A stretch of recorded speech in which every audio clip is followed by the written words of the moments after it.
Proverbe chapitre 11. La balance fausse est en horreur à l'Éternel, mais le poids juste lui est agréable. Quand vient l'orgueil, vient aussi l'ignominie, mais la sagesse est avec les humbles. L'intégrité des hommes droits les dirige, mais les détours des perfides causent leur ruine. Au jour de la colère, la richesse ne sert de rien, mais la justice délivre de la mort.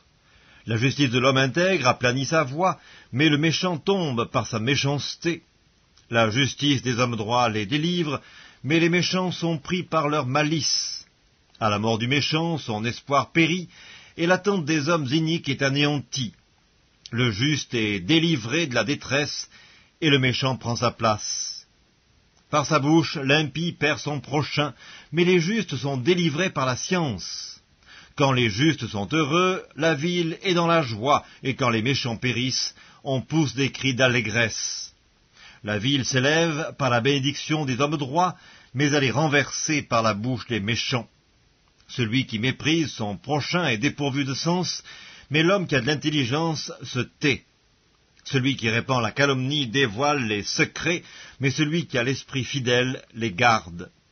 Quand la prudence fait défaut, le peuple tombe, et le salut est dans le grand nombre des conseillers. Celui qui cautionne autrui s'en trouve mal, mais celui qui craint de s'engager est en sécurité. Une femme qui a de la grâce obtient la gloire, et ceux qui ont de la force obtiennent la richesse. L'homme bon fait du bien à son âme, mais l'homme cruel trouble sa propre chair. Le méchant fait un gain trompeur, mais celui qui sème la justice a un salaire véritable. Ainsi la justice conduit à la vie, mais celui qui poursuit le mal trouve la mort. Ceux qui ont le cœur pervers sont en abomination à l'Éternel, mais ceux dont la voix est intègre lui sont agréables.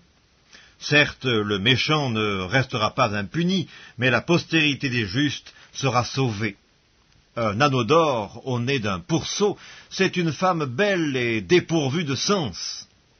Le désir des justes, c'est seulement le bien. L'attente des méchants, c'est la fureur. Tel qui donne libéralement devient plus riche, et tel qui épargne à l'excès ne fait que s'appauvrir. L'âme bienfaisante sera rassasiée, et celui qui arrose sera lui-même arrosé. Celui qui retient le blé est maudit du peuple, mais la bénédiction est sur la tête de celui qui le vend. Celui qui recherche le bien s'attire de la faveur, mais celui qui poursuit le mal en est atteint. Celui qui se confie dans ses richesses tombera, mais les justes verdiront comme le feuillage. Celui qui trouble sa maison héritera du vent, et l'insensé sera l'esclave de l'homme sage.